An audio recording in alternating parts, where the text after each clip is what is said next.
Luckily, Scott Amos is going to sort me out. Scott, welcome to the stage.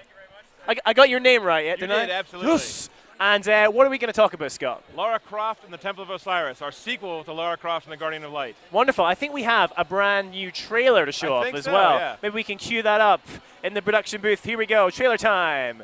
So far, the trailer looks a lot like you. It does. Yeah. I am That's the some trailer. really impressive next-gen graphics there. That's right. I'm high def. So Scott, talk us through.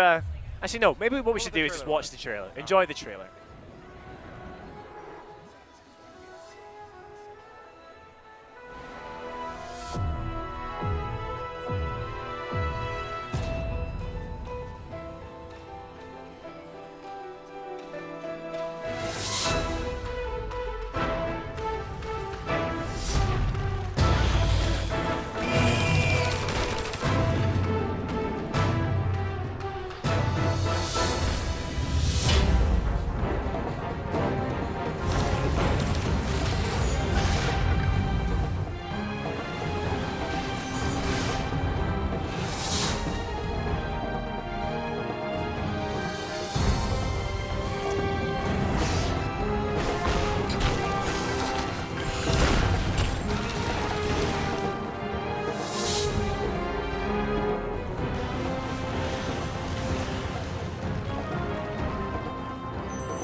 How does that thing even live in that too? Like, what does it eat, Scott? That's the Kepri boss. That's a scarab, man. It's Yeah, a it's a god scarab. from ancient Egypt. He can eat anything he wants. Oh, okay, fair You're gonna enough. argue with a scarab like he that. doesn't need mere food for sustenance. He Now, doesn't. obviously, the first thing that stands out from that trailer, if you've played Guardian of Light, is that it's 4-player co-op this time. Absolutely So right. tell me a bit about that. So we looked at 2-player, right? We loved it. The co-op experience, something for us that was great on last gen. But looking at next gen, for the kind of fidelity we wanted to get to and being able to have more friends joining the adventure, and for the first time ever, having Lara Croft in a 4-player co-op adventure was a massive challenge and a massive excitement for us. So as a team, we couldn't wait to get back into this franchise. And the fans have been asking for that sequel for so long. We're like, we need to do something special. We need to do something that helps push the gameplay and pushes that kind of next-gen experience for us. So is it the gameplay very similar kind of affair? You know, combat, puzzle solving. Is it going to be very similar to the previous game, which I've now suddenly forgotten the name of? Guardian of Light. Thank you. Yeah. Yes. So certainly it has a lot of similarities because it's based on that foundation of what we did there. Right, 2 players. Even looking at the B-roll, the stuff we have in there of the characters running around, solving puzzles together, in combat together. But with 4 players, it gets more complex as far as the types of puzzles you face. The world itself dynamically changes depending on how many players you have. So you actually have more complex puzzles or easier puzzles or more enemies. The things scale appropriately for that. But for us, being able to have those 4 different characters kind of split into classes, where you have 2 Egyptian characters, 2 Egyptian gods you get to play as, Isis and Horus, the wife and son of Osiris, and then the 2 archaeologist characters, Lara, and then a new character we wrote into the fiction named Carter Bell. It's kind of a Belloc versus Indiana Jones, kind of that competitor slash partner that are now kind of forced together in this blood feud between these 2 gods. So what are the challenges then, I guess, of 4-player co-op with a game like this? Because when you've got 2 players and you're solving puzzles, you can work very close together.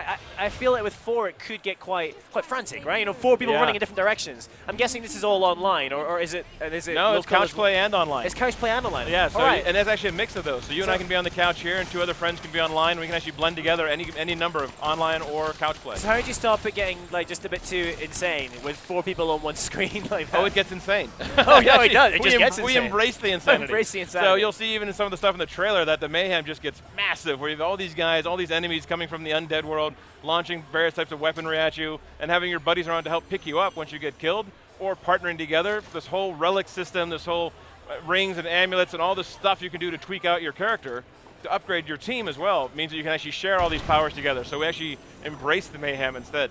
Now in Guardian of Light, you had your 2 characters, and I forget the name of the other guy. Yeah, he was able to throw spears, right? Exactly. And then Lara could climb them.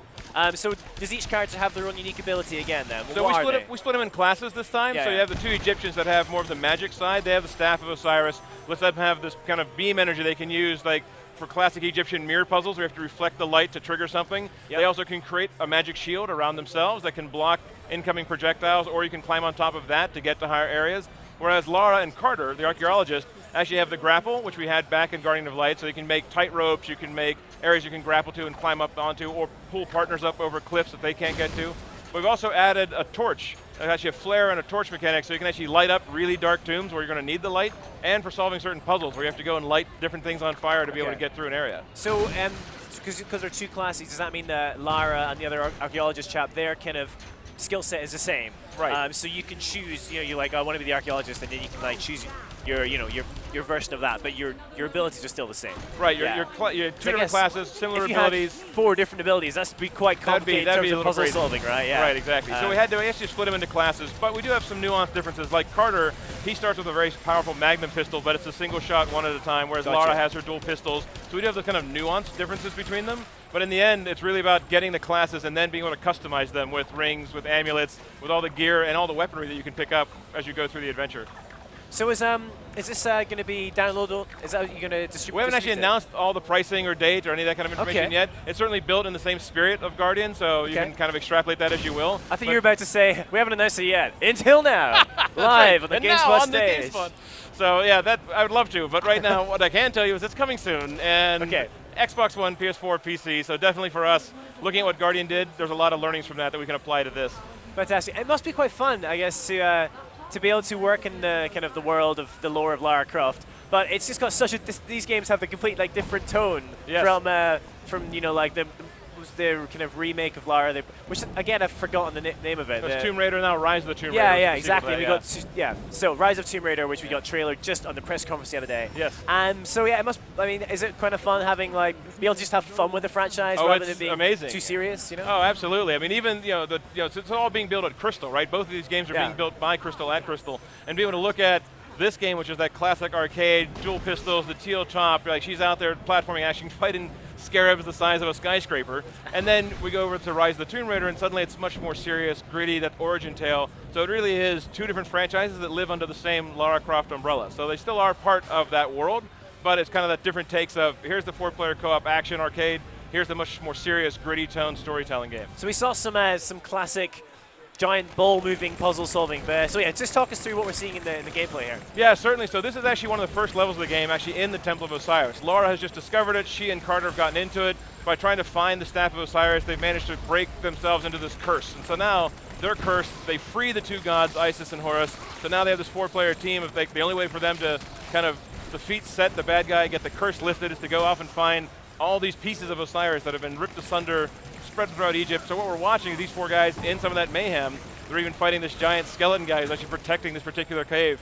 But you get the sense of all 4 of these guys, they're currently powered up. You can see some of the asymmetry here where Carter can make a tightrope with his grapple. The other characters can jump and crawl across it.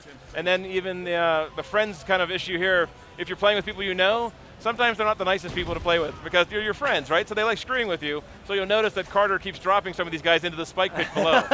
That little bit of kind of griefing your partners is the nature from Guardian and into Temple, where we don't want people to screw with each other completely, but we do want people to be able to have that fun of competing and still cooperating, right? You're still on the same quest. You still want to get through the dungeon together. You still need each other to survive the tomb. But in this kind of friendly competition where, hey, if there's certain pieces of loot that only I can get to, then I don't want you to get there Reminds first. me of whenever I play Rayman Origins. You Exactly, you gotta slap your buddy in the face. You gotta do it, right? Slap them off cliff edges. It's too much fun. And you actually play harsher with your friends than with people you just find online. Like we have open games, people can join your lobby. You can always make it a private match. But it seems like people who are playing with strangers are a lot more friendly. So can you play local and online at the same time? So Absolutely. You can be sitting next. You could be sitting on that comfortable couch playing. And then, Seb and Ed from the production booth could play online in our very same game. Yeah, we wanted that mix and match to make it as easy as possible. Guardian had a little more complexity of going back to menus where you're going. We literally can pause the game, bring it up. You can join in the game right there live, and then you pick one of the other 4 characters, and off we go. So other than the ability for now 4-player co-op, what else is new? What else is next gen enabled you guys to do? Well, certainly for us, looking at the next gen, just the fidelity, even on the main menu screen of the characters, they are so much more dense polygon-wise, the textures and materials, and then atmospheric and effects. Look at all the stuff we have from particle systems. There's a lot going on, yeah. It's a chaotic mess of beautiful stuff, right? Seeing explosions and things clapping around you, and we have a lot more destructibility. So you can see things like these columns just start smashing around as this giant Ahmed, who's one of the gods who chases you through the underworld. What is he, like it's alligator? It's actually a she, and it's a crocodile mixed with a hippopotamus with a little bit of lion in her. So it's this weird mix right out of the Osiris myth. Sounds lovely. Isn't that awesome? Delightful. So having that thing chase you through every tomb and just smashing the hell out of the world around you, this kind of destructibility with all the effects, with all the dynamic lighting, and then having 4 players was just why we were focusing on next gen. And it's but it is only on next gen, right? It is Xbox One, PS4, and PC. Excellent, excellent. And even things like this, right? These are those kind of cooperative moments where you need your buddies to escape that very ending, right? Where you get down to it, and a couple of them didn't make it. And this is the kind of stuff that happens when you're playing with your friends and maybe even playing with strangers. Can you just respawn? Did you have a certain number of lives? You do at a cost, right? It's a matter of you have gemstones you collect that you use for your economy to buy some of the loot that you can earn. So there's actually a whole system of wanting to get gems and also wanting to get the high scores to beat your buddies, because you still want to win, even if it's your friends. Fantastic. Good. So what kind of puzzles can we expect to see? We've seen some of the kind of the ball moving ones, and working with your co-op buddies to get past spike pits and stuff. But what kind of new puzzle action are you going to get? There's a tremendous number of them. We have this flexibility with a great physics system that we can do all kinds of crazy puzzles, from simple switch puzzles to lighting things on fire puzzles to really dark areas. Even the boss battles themselves have kind of puzzle elements built into them of how you actually have to go and defeat those kind of bosses. So we've taken all the stuff, because we have the designers back from Guardian of Light working on Temple of Osiris, so they knew exactly what did and didn't work back then, and they've actually been able to expand that and say, okay, here's some new stuff that we can use with those physics balls and the spheres that we use, saying here's some more complex puzzles we can create. So I think fans are going to be excited and challenged, having a great story campaign, but also these challenge rooms, these challenge tombs off on the side that are optional content, but are really, really hard puzzles. In fact, speaking of fans, if you guys are watching at home and you have a burning question to ask Scott, then the best thing to do would be to send me a tweet to @CamFrazRob. Let's bring in that lower third again from here. Let's just drag it from here with my tweet right here. Come on. This worked earlier. I did this and it just magically appeared. There it is. Hey, well done. There it is. Thank you, Seb and Ed. Yeah, so tweet at me @CamFrazRob if you have any questions for Scott. We got a couple minutes left. I still have one more question for you, Scott. Okay. I'm not done yet. I'm not done. Understand. I just got to track it down here. Okay. Where'd it go? I had a killer question. Oh no, maybe I've gone through them all.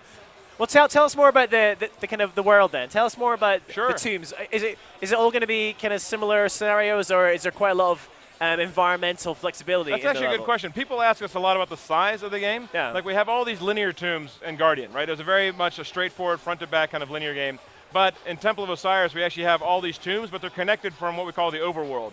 So it's a larger space. So we're not talking a lot about it right now, but we are saying that there is a space that is part of, you think of ancient Egypt, you have to be outside a little bit and be able to see the world and how it connects. So it's not just one tomb after the other. It is actually a series of tombs that you have to find and kind of unlock to get to them. So we do have a larger world to explore. As far as gameplay, scale-wise, it's, people ask us, is it the same length of Guardian of Light? Yeah. Honestly, the world is bigger, and there's a lot more stuff to do on the replay side. We have a whole loot system that's also a rarity system. So you have common items, you have really rare items, so you have to go back and grind through some of these tombs multiple times to go back and say, what's the coolest amulet or ring that I can get? And there's hundreds of these things to find.